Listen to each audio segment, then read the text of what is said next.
Le silence était devenu sa seule protection, bien avant les stades remplis, les cris hystériques et les records qui allaient d'un bouleverser l'histoire de la musique. Michael Jackson était un petit garçon qui s'endormait avec la peur au ventre, une peur si ancienne qu'elle semblait avoir grandi avec lui. Des années plus tard, lorsqu'il évoquerait son enfance, ce n'étaient ni les trophées, ni les applaudissements qui revenaient dans sa mémoire, c'étaient les nuits, les ombres, les cris et le visage de son père. Tout avait commencé dans une petite maison de Gary, dans l'Indiana, où la famille Jackson survivait plus qu'elle ne vivait. L'hiver s'infiltrait à travers les murs mal isolés, les enfants se regroupaient près du poêle pour se réchauffer et chaque centime comptait. Dans cet univers marqué par le manque, un objet occupait une place presque sacrée. La guitare de Joseph Jackson, elle représentait bien davantage qu'un simple instrument. Elle incarnait les rêves abandonnés d'un homme convaincu que la vie lui devait davantage. Puis un jour, un incident en apparence banal fit basculer le destin de toute une famille. Une corde de cette précieuse guitare fut cassée pendant l'absence du père. Lorsque celui-ci rentra à la maison, sa colère éclata immédiatement. Les enfants connaissèrent déjà ce regard, celui qui annonçait les punitions. Mais avant que la tempête n'éclate complètement, l'un des frères prit l'instrument entre ses mains et se mit à jouer quelques notes seulement, quelques secondes, assez pour provoquer un changement spectaculaire dans les yeux de Joseph. Là où il voyait à quelques instants plus tôt une faute impardonnable, il apercevait désormais une opportunité, un moyen d'échapper à la pauvreté, un moyen de transformer ses enfants en réussite. Ce soir-là, sans le savoir, Michael Jackson, âgé de seulement 5 ans, venait d'entrer dans une machine dont il ne pourrait plus s'échapper. La musique ne fut jamais présentée comme un rêve, elle ressemblait davantage à une mission, une obligation, une discipline militaire imposée à des enfants qui auraient dû jouer dans les rues de leur quartier. Très vite, les répétitions envahirent leur journée et leur soirée. Les erreurs n'étaient pas tolérées, chaque note devait être parfaite, chaque mouvement devait être exécuté sans hésitation. Joseph Jackson surveillait tout avec une exigence implacable. Dans sa main, une ceinture devenait parfois un outil de correction. Les garçons apprirent rapidement que la moindre faute pouvait avoir des conséquences immédiates. Les heures s'étiraient tard dans la nuit, la fatigue devenait permanente. L'enfance disparaissait lentement derrière les répétitions et les performances. Pourtant, malgré cette violence quotidienne, un souvenir allait marquer Michael Jackson plus profondément encore que les coups. Une nuit étouffante d'été, les fenêtres de la chambre avaient été ouvertes discrètement pour laisser entrer un peu d'air frais. Leur père l'avait interdit, les enfants l'avaient ignoré. Vers 3 heures du matin, alors que la maison semblait plongée dans le sommeil, une silhouette surgit soudainement par l'une des fenêtres. Un masque effrayant cachait son visage, des menaces résonnèrent dans l'obscurité, les garçons furent réveillés dans la terreur la plus totale. Des sanglots éclatèrent immédiatement, ce qui n'était pour leur père qu'une leçon destinée à leur faire peur devint pour Michael une blessure invisible qui ne cicatriserait jamais vraiment. Des années plus tard, alors qu'il serait devenu l'homme le plus célèbre de la planète, il continuerait à redouter le sommeil, comme si l'enfant terrifié de cette nuit-là n'avait jamais quitté la chambre où tout avait commencé. Cette peur allait l'accompagner toute sa vie. Et ce n'était encore que le début. Partie 2. Lorsque le public découvrit Michael Jackson, il vit un enfant prodige, un garçon au sourire lumineux, capable de captiver une salle entière dès les premières secondes d'une chanson. Ce que personne ne voyait, c'était le prix payé pour construire cette image. Derrière les projecteurs, l'enfance continuait de s'effacer morceau par morceau, tandis que les autres garçons de son âge découvrirent l'école, les jeux et les premières amitiés. Michael passait ses journées sur les routes, dans les salles de spectacle et les coulisses où le monde des adultes révélait souvent son visage le plus brutal. Les premiers lieux où les Jackson 5 réussirent à se faire remarquer n'avaient rien de l'univers que l'on associe habituellement à l'enfance. Les frères se produisaient dans des clubs fréquentés par des adultes, des endroits où l'alcool coulait à flot, où les disputes éclataient sans prévenir et où les danseuses occupaient la scène bien avant eux. Michael n'avait que 7 ans. Chaque soir, il observait un monde qu'il était beaucoup trop jeune pour comprendre. Pourtant, cette immersion précoce développa chez lui quelque chose d'exceptionnel. Une capacité presque surnaturelle à lire une foule. Il apprit à sentir les réactions du public, à comprendre quand l'énergie montait ou retombait, à transformer son trac en présence magnétique. Sans le savoir, il était déjà en train de devenir l'un des plus grands performeurs de tous les temps. Puis arriva une soirée qui allait marquer un tournant. Les Jackson 5 furent invités à se produire dans un théâtre légendaire de Harlem, un lieu prestigieux mais également redouté. Là-bas, le public était réputé impitoyable. Une tradition humiliante faisait trembler tous les artistes débutants. Lorsque les spectateurs détestaient un numéro, des employés montèrent sur scène pour expulser les malheureux à l'aide de grands crochets métalliques. Les rires de la foule accompagnaient alors leur humiliation. Beaucoup d'artistes expérimentés avaient quitté cette scène brisée. Lorsque les spectateurs apprirent qu'un groupe composé principalement d'adolescents allait se produire devant eux, les moqueries commencèrent avant même la première note.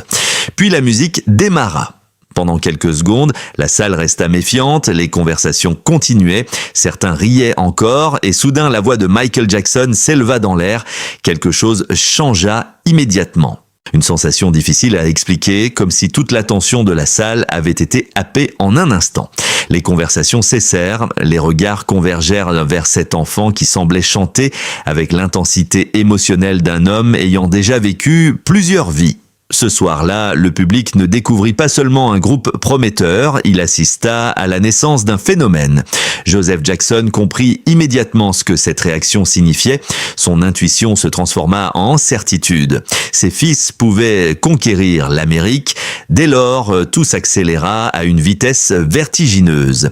Les auditions se multiplièrent, les maisons de disques commencèrent à s'intéresser au groupe, puis vint l'explosion. Les Jackson 5 envahirent les radios du pays, leurs chansons s'enchaînaient au sommet des classements, les records tombaient les uns après les autres. 4 titres consécutifs atteignirent la première place du Billboard, un exploit qui semblait presque impossible à l'époque. Au centre de cette tempête se trouvait toujours Michael, sa voix fascinait, son énergie électrisait, son sens du rythme paraissait inné, mais tandis que le monde tombait amoureux de lui, une autre réalité continuait de grandir dans l'ombre. Plus son succès augmentait, plus la pression devenait écrasante. Le petit garçon qui faisait rêver des millions de personnes commençait déjà à porter un poids qu'aucun enfant ne devrait avoir à supporter. Et bientôt, cette pression allait prendre une forme encore plus intime, plus douloureuse. Une bataille silencieuse qui ne concernait plus seulement sa carrière, mais son propre corps. Partie 3. À mesure que la célébrité grandissait, Michael Jackson avait l'impression que son existence lui échappait. Le public voyait un enfant béni par le talent, un jeune artiste dont chaque apparition semblait provoquer l'enthousiasme collectif. Pourtant, derrière les disques d'or et les salles combles, une inquiétude silencieuse commençait à s'installer. Dans l'industrie musicale, chacun connaissait la même vérité. Un enfant star pouvait perdre sa place du jour au lendemain. Il suffisait parfois d'une seule chose, la puberté. Pour Michael, cette perspective n'était pas une simple étape naturelle de la vie, elle ressemblait à une menace. Sa voix, cette voix qui avait séduit l'Amérique entière, était devenue le cœur même de son identité. Elle représentait son succès, son avenir et, d'une certaine manière, la seule reconnaissance qu'il recevait réellement depuis son enfance. Autour de lui, certains craignaient qu'un changement brutal de timbre ne fasse disparaître cette magie qui semblait unique. Avec le recul, de nombreuses controverses allaient émerger autour de cette période. Plusieurs témoignages avancèrent si plus tard que des traitements hormonaux auraient été administrés afin de retarder certaines transformations physiques. Les débats demeureraient vifs pendant des années, mêlant spéculation, révélations tardives et accusations impossibles à vérifier totalement. Mais ce qui est certain, c'est que Michael grandissait dans un environnement où son corps semblait appartenir davantage à son image publique qu'à lui-même. Pour un adolescent en pleine construction, cette réalité laissait des traces profondes. Il apprenait à observer chacun de ces changements avec anxiété, comme si devenir adulte risquait de lui faire perdre ce qui avait fait de lui une star. Cette fragilité intérieure fut aggravée par une autre blessure, plus personnelle encore. Depuis des années, les remarques de son père résonnaient dans son esprit. Parmi toutes les critiques, une revenait constamment. Son apparence. Joseph Jackson se moquait régulièrement de son nez, utilisant des surnoms humiliants qui finissaient par s'ancrer dans l'esprit de son fils. Pour beaucoup, ces paroles auraient pu sembler insignifiantes. Pour Michael, elles devinrent une obsession. Chaque miroir se transforma peu à peu en juge silencieux. Chaque reflet lui rappelait les critiques entendues pendant son enfance. Plus sa notoriété augmentait, plus il se sentait observé. Les caméras capturaient le moindre détail de son visage. Les magazines commentèrent son apparence. Le monde entier semblait regarder ce que lui-même avait appris à détester. Parfois, dans les hôtels où il séjournait pendant les tournées, il demandait que certains miroirs soient recouverts. D'autres fois, il cachait instinctivement une partie de son visage lorsqu'il parlait. Ce n'était pas encore la transformation physique qui fascinerait plus tard les médias du monde entier. C'était avant tout la réaction d'un homme qui portait encore les blessures d'un enfant constamment rabaissé. Puis survint un accident qui allait changer le cours de son histoire. Lors d'une répétition à la fin des années 1970, Michael chuta violemment et se fractura le nez. L'intervention chirurgicale qui suivit semblait alors purement médicale. Personne ne pouvait imaginer qu'elle marquerait le début d'un long rapport complexe avec son apparence, un rapport alimenté autant par l'insécurité que par les regards du monde extérieur. Pourtant, au milieu de ces tourments, quelque chose évoluait aussi en lui, une détermination nouvelle. Après des années passées sous l'autorité écrasante de son père, Michael Jackson commençait à comprendre qu'il ne pourrait jamais devenir l'artiste qu'il rêvait d'être tant que quelqu'un d'autre contrôlerait sa vie. Une décision difficile se préparait dans l'ombre, une décision qui allait provoquer une rupture familiale profonde et ouvrir la porte à la période la plus créative de toute son existence. Le jeune garçon, façonné par les ambitions des autres, s'apprêtait enfin à prendre le contrôle de son propre destin. Partie 4, la lettre était courte, quelques pages seulement. Pourtant, lorsqu'elle arriva entre les mains de Joseph Jackson, elle eut l'effet d'un séisme. Après des années passées à contrôler chaque répétition, chaque contrat, chaque décision et parfois même chaque pensée de son fils, il apprenait que Michael Jackson ne voulait plus être dirigé, plus de compromis, plus de retour en arrière. Pour la première fois de sa vie, celui qui avait toujours obéi choisissait de dire non. Cette décision n'était pas née d'un simple conflit familial, elle était le résultat d'années de frustration accumulées. Derrière les records et les tournées mondiales, Michael avait commencé à ressentir une forme d'étouffement. Il savait désormais que sa carrière ne pourrait jamais atteindre le niveau qu'il imaginait tant qu'il resterait prisonnier d'un système construit autour des ambitions de son père. Lorsque les avocats officialisèrent la rupture professionnelle, Joseph réagit comme beaucoup s'y attendaient. La colère arriva d'abord, puis les reproches, puis la culpabilité. Il rappela les sacrifices consentis, les années de travail, les opportunités créées. Mais derrière ces arguments se cachait surtout une réalité difficile à accepter. Son emprise disparaissait. Une dernière rencontre fut organisée. Un tête-à-tête que plusieurs proches décriront plus tard comme l'un des moments les plus importants de la vie de Michael Jackson. Cette fois, le petit garçon effrayé n'était plus là. Face à son père se trouvait un homme adulte conscient de sa valeur et de ses capacités. Les demandes, les promesses et même les supplications ne changèrent rien. Lorsque cette conversation prit fin, quelque chose s'était définitivement brisé entre eux. Pendant de longues années, leurs chemins resteraient séparés. Pour Michael, cette rupture était douloureuse, mais elle ressemblait aussi à une libération. C'est à partir de ce moment que naquit réellement l'artiste que le monde allait bientôt découvrir. Jusque-là, il avait connu le succès, il avait vendu des millions de disques. Pourtant, il avait encore le sentiment d'être associé à une image forgée durant son enfance, celle du petit garçon des Jackson 5. Cette image l'avait rendu célèbre, mais elle l'empêchait également d'évoluer. Michael voulait autre chose, il voulait devenir une œuvre en mouvement, un créateur capable de redéfinir les règles du spectacle. Dans un moment de réflexion presque intime, il coucha ses ambitions sur une simple feuille de papier. Les mots étaient directs, presque prophétiques. Il ne voulait plus être vu comme l'enfant qui chantait ABC. Il voulait devenir une figure capable de transformer la musique, la danse et même la culture populaire. Il voulait créer quelque chose qui n'avait jamais existé auparavant. À cette époque, Janquois, il y a beaucoup auraient considéré ses rêves comme excessifs. Pourtant, ceux qui travaillaient avec lui remarquèrent déjà une qualité rare. Michael Jackson ne pensait pas comme les autres artistes. Là où certains cherchaient un succès supplémentaire, lui imaginait un univers entier. Chaque détail comptait, chaque costume, chaque mouvement, chaque silence. Il observait les plus grands interprètes de l'histoire, analysait leurs forces, puis cherchait à aller plus loin encore. Son obsession n'était pas la célébrité, c'était l'excellence. Lorsqu'il entra en studio pour préparer son véritable envol en solo, cette vision commença à prendre forme.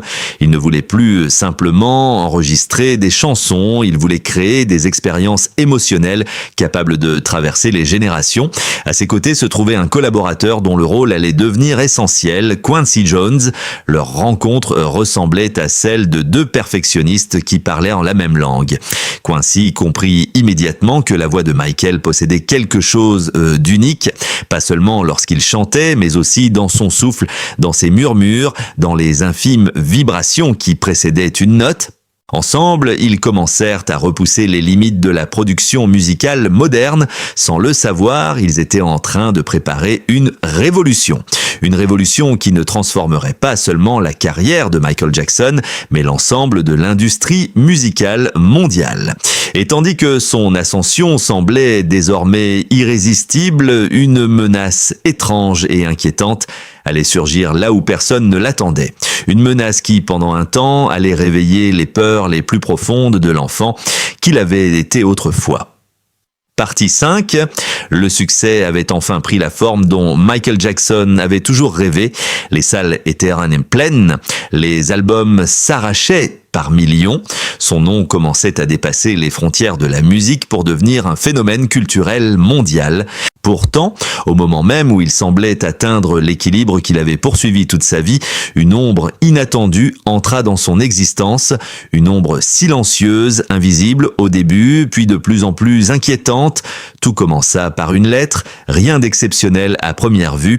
Les célébrités reçoivent quotidiennement du courrier de leurs admirateurs, des déclarations d'amour, des demandes d'autographes, parfois même des confidences très personnelles. Michael était habitué à cette proximité étrange qui naît lorsque des millions de personnes ont l'impression de connaître quelqu'un qu'elles n'ont jamais rencontré. Mais cette lettre était différente.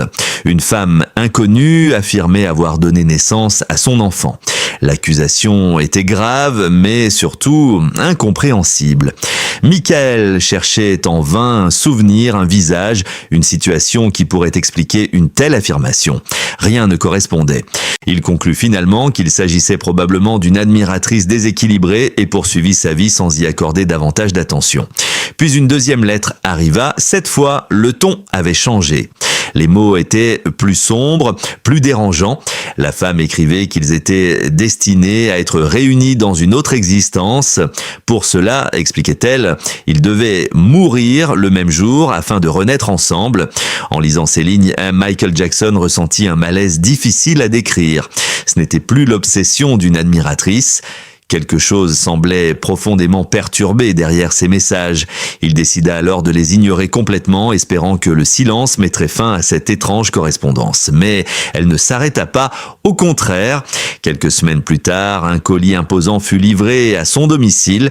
Dès qu'il aperçut le carton, une sensation instinctive le traversa. Cette impression diffuse qu'un événement banal est sur le point de devenir inquiétant. Lorsqu'il ouvrit finalement le paquet, son sang se glaça. À l'intérieur se trouvait une photographie de la femme, à côté un revolver, puis une note manuscrite indiquant une date précise. Le message était clair, elle lui demandait de mettre fin à ses jours afin qu'il puisse se retrouver dans une autre vie. Pour quelqu'un qui avait grandi dans la peur, ce genre d'événement ne pouvait pas être simplement oublié. Pendant des années, Michael avait vécu avec l'angoisse permanente d'une menace surgissant de l'obscurité. Les traumatismes de son enfance n'avaient jamais complètement disparu. Cette affaire réveilla brutalement ses blessures. Il conserva même la photographie de la femme près de lui pendant un temps, non par fascination, mais parce qu'il voulait mémoriser son visage. Il craignait de la croiser un jour dans un aéroport, ça, à la sortie d'un concert, derrière une barrière de sécurité, n'importe où. Comme souvent dans sa vie, il transforma cette peur en création. La musique avait toujours été son refuge, l'endroit où les angoisses devenaient des mélodies, où les blessures trouvaient une forme compréhensible.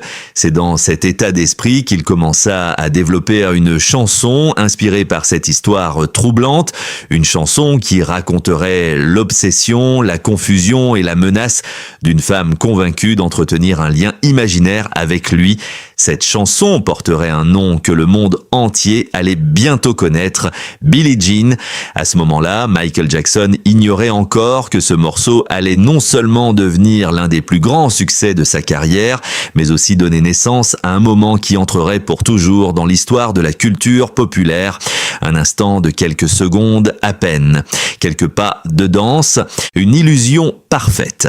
Et pourtant, un geste capable de faire croire à des millions de personnes que l'homme le plus célèbre du monde défiait les lois de la gravité. Partie 6. Il aurait pu mourir sans même s'en apercevoir. L'image paraît presque irréelle aujourd'hui.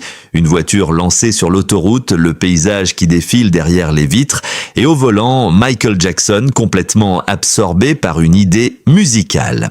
Depuis plusieurs jours, son esprit tournait autour de Billie Jean. Il cherchait la sensation parfaite, le rythme exact, cette alchimie mystérieuse qui transforme une bonne chanson en quelque chose d'intemporel. Chez Michael, cette obsession pouvait devenir totale. Lorsqu'une mélodie s'emparait de lui, le monde extérieur semblait disparaître, les conversations s'effaçaient, les heures passaient sans qu'il les remarque, il ne restait plus que la musique. Ce jour-là, tandis qu'il fredonnait encore et encore la ligne de basse qui hantait son esprit, un danger bien réel se développait pourtant à quelques centimètres de lui. Les pneus de son véhicule avaient commencé à prendre feu, lentement d'abord, puis de plus en plus violemment. Mais Michael ne remarquait rien. Il continuait à imaginer les arrangements du morceau, à entendre mentalement chaque instrument, chaque respiration, chaque silence, jusqu'au moment où un motard apparut brusquement à sa hauteur. L'homme gesticulait avec insistance. Il frappait contre sa portière, pointait quelque chose du doigt. Michael, habitué aux réactions imprévisibles de certains admirateurs, pensa d'abord qu'il s'agissait simplement d'un fan particulièrement enthousiaste. Il tenta de l'ignorer, mais le motard revenait sans cesse. Ses gestes devenaient de plus en plus urgents, puis la réalité finit par s'imposer. Sa voiture brûlait. Il s'arrêta immédiatement sur le bas-côté et sortit précipitamment du véhicule. Quelques instants plus tard, les flammes engloutirent la carrosserie sous ses yeux. Là où il se trouvait quelques secondes auparavant, ne subsistait bientôt qu'une masse déformée par le feu. Les secours arrivèrent rapidement, mais la voiture était pratiquement détruite. Pour beaucoup, une telle expérience aurait laissé un souvenir traumatisant. Chez Michael Jackson, la réaction fut presque déconcertante. Debout devant les restes fumants de son véhicule, il continua à penser à Billie Jean. Une seule idée occupait son esprit. L'introduction du morceau était parfaite. Il ne fallait surtout rien modifier. Cette conviction allait bientôt provoquer un affrontement avec sa maison de disques. Plusieurs responsables considéraient que l'introduction était trop longue, trop inhabituelle pour la radio. À leurs yeux, les auditeurs risquaient de changer de station avant même que la chanson ne commence réellement. Les pressions se multiplièrent. On lui demanda de raccourcir l'ouverture, d'aller plus vite, d'être plus conventionnel. Mais Michael refusa catégoriquement. Il avait appris une chose au fil des années. Lorsqu'une intuition artistique lui paraissait juste, il devait lui faire confiance jusqu'au bout. L'histoire lui donna raison. Dès sa sortie, Bites, Billie Jean provoqua un véritable choc culturel. La chanson semblait posséder une énergie nouvelle, difficile à comparer à ce qui existait alors. Son rythme hypnotique, son mystère, sa tension permanente captivaient immédiatement l'auditeur. Le morceau grimpa au sommet des classements internationaux et transforma encore davantage son auteur en phénomène mondial. Mais le succès de Billie Jean ne s'arrêta pas à la musique. Quelques mois plus tard, lors d'une performance télévisée qui allait entrer dans la légende, Michael Jackson réalisa un mouvement que le monde n'avait jamais vu de cette façon. Un pas glissé d'une fluidité presque impossible, une illusion parfaite donnant l'impression qu'il avançait et reculait simultanément. Pendant quelques secondes, des millions de téléspectateurs restèrent figés devant leur écran. Le moonwalk venait de naître sous leurs yeux. En une seule soirée, cette danse devint un phénomène mondial. Les enfants tentaient de la reproduire s'introduire dans les cours d'école. Les artistes homo essayaient d'en comprendre le secret. Les médias du monde entier diffusaient les images en boucle. Pourtant, ce triomphe spectaculaire n'était encore qu'un prélude. Car bientôt, Michael Jackson allait devenir bien plus qu'une superstar de la musique. Il allait devenir une marque planétaire. Une influence capable de modifier les habitudes de consommation de millions de personnes. Et cette puissance nouvelle allait l'amener vers un tournage publicitaire qui, sans que personne ne puisse le prévoir, allait changer sa vie pour toujours. Partie 7. Au sommet de sa gloire, Michael Jackson semblait avoir réussi l'impossible. Ses chansons dominaient les classements. Ses concerts attiraient des foules immenses. Son nom était connu dans des pays où l'on ne parlait même pas anglais. Pourtant, ce qui fascinait le plus ceux qui travaillaient à ses côtés n'était pas seulement son talent, c'était sa capacité à transformer tout ce qu'il touchait en phénomène mondial. Une chanson devenait un événement, une apparition télévisée devenait un sujet de conversation internationale et bientôt, même la publicité allait découvrir l'étendue de cette influence. Au début des années 1980, une guerre commerciale féroce opposait les géants des boissons gazeuses. Depuis des décennies, une marque semblait intouchable, Coca-Cola. Son avance paraissait si solide que beaucoup considéraient sa domination comme définitive. Pourtant, chez Pepsi, certains dirigeants pensaient qu'une seule personne pouvait changer les règles du jeu. Cette personne était Michael Jackson. L'idée semblait simple, des enfants apparaîtraient à l'écran en reproduisant les chansons et les pas de danse de leur idole. Puis donc au moment où personne ne s'y attendrait, le véritable Michael surgirait derrière eux. Sur le papier, le concept paraissait efficace. Mais lorsque le tournage commença, quelque chose d'inattendu se produisit. Les jeunes participants n'avaient pas été prévenus de l'arrivée de la star. Lorsqu'ils découvrirent soudainement Michael Jackson devant eux, leurs réactions furent totalement authentiques. Leurs yeux s'agrandirent. Certains restèrent figés. D'autres éclatèrent de joie. Cette émotion spontanée, impossible à reproduire artificiellement, fut conservée dans la version finale de la publicité. Lorsque la campagne fut diffusée, le pays entier réagit immédiatement. Les téléspectateurs ne voyaient pas simplement une publicité, ils assistaient à la rencontre entre un rêve et la réalité. L'effet fut spectaculaire, les ventes explosèrent. Pepsi gagna un terrain considérable sur son rival historique. Pour la première fois depuis très longtemps, l'équilibre du marché semblait vaciller.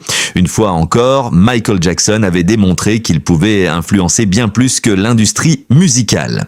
Les contrats commencèrent alors à affluer du monde entier. Les marques se disputaient son image. Les chiffres proposés atteignaient des niveaux rarement vus à l'époque. Chaque apparition de Michael devenait un investissement colossal. Chaque projet impliquait des équipes immenses, des moyens considérables et une attention médiatique permanente. Pourtant, derrière cette réussite extraordinaire, un phénomène plus discret continuait de grandir. La fatigue. Depuis l'enfance, Michael avançait sans véritable pause, les tournées avaient succédé aux répétitions, les enregistrements avaient succédé aux concerts, les attentes du public ne cessèrent d'augmenter. Plus il devenait célèbre, plus le monde exigeait de lui. Une nouvelle chanson, une nouvelle performance, une nouvelle révolution, comme si personne n'acceptait qu'il puisse simplement être un homme. Ce poids restait invisible aux yeux du public. Sur scène, son énergie semblait inépuisable, son sourire paraissait intact, mais derrière les caméras de ceux qui l'entouraient commençaient à percevoir les premiers signes d'usure. Les nuits devenaient plus compliquées. Le sommeil, déjà fragilisé par les traumatismes de son enfance, se faisait de plus en plus rare. L'anxiété revenait parfois sans prévenir et malgré tous les succès accumulés, une partie de lui semblait toujours poursuivre quelque chose qu'il ne parvenait jamais complètement à atteindre. Puis vint un nouveau tournage publicitaire pour Pepsi. Personne n'imaginait alors que cette journée, organisée pour célébrer l'homme le plus célèbre de la planète, allait se transformer en l'un des moments les plus dramatiques de sa vie. En quelques secondes seulement, tout basculerait, les flammes surgiraient là où personne ne les attendait. Et ce qui apparaîtrait d'abord comme un simple accident marquerait en réalité le début d'une longue descente vers une souffrance physique dont Michael Jackson ne se libérerait jamais complètement. L'histoire du roi de la pop était sur le point d'entrer dans son chapitre le plus sombre. Oh, partie 8. Le feu n'a duré que quelques secondes. Pour ceux qui regardèrent le tournage depuis les coulisses, l'accident sembla presque irréel. Une fraction de minute où tout bascula, une erreur technique, une étincelle au mauvais endroit, puis une explosion de lumière. Lorsque les artifices prévus pour accompagner la performance se déclenchèrent, personne ne remarqua immédiatement que quelque chose n'allait pas. La musique continuait, les caméras tournaient, Michael Jackson, fidèle à lui-même, poursuivait sa chorégraphie avec la précision qui avait fait sa réputation. Puis soudain, ses cheveux s'embrasèrent. Pendant quelques instants terrifiants, il ne s'en rendit même pas compte. Le bruit du public couvrait les premiers cris d'alerte. Les flammes gagnèrent rapidement le sommet de son crâne tandis qu'il continuait d'avancer sous les projecteurs. Ce n'est qu'au moment où la chaleur devint insupportable que la panique éclata. Des techniciens se précipitèrent vers lui, des extincteurs furent utilisés dans l'urgence.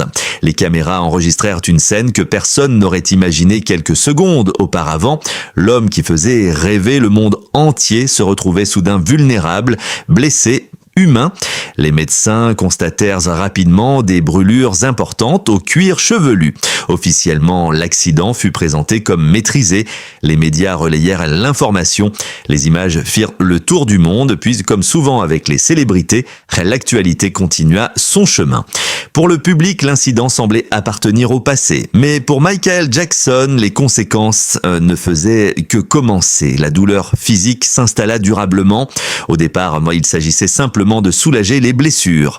Les traitements prescrits paraissaient légitimes, nécessaires même.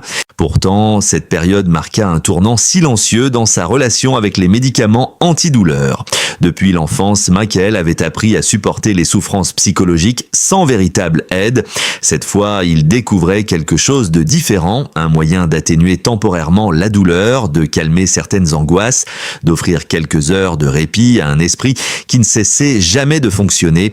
Personne ne pouvait encore mesurer les conséquences de cette découverte. À l'extérieur, sa carrière continuait de s'envoler. Chaque nouveau projet semblait dépasser le précédent. Son album Thriller devenait un phénomène sans équivalent. Les chiffres atteignaient des sommets presque absurdes. Des millions, puis des dizaines de millions, puis davantage encore, partout sur la planète, des enfants apprenaient ses chorégraphies. Des artistes tentaient d'imiter son style. Des chaînes de télévision diffusaient ses clips en boucle. Pour la première fois dans l'histoire moderne du divertissement, une seule personne semblait capable de réunir des cultures, des générations et des langues différentes autour d'un même univers. Mais derrière cette réussite extraordinaire, Michael Jackson continuait à mener une bataille plus intime. La célébrité lui avait offert tout ce qu'il avait cru désirer lorsqu'il était enfant. L'argent, la reconnaissance, l'admiration du monde entier. Pourtant, aucune de ces choses n'avait réussi à effacer le sentiment de solitude qui l'accompagnait depuis des années.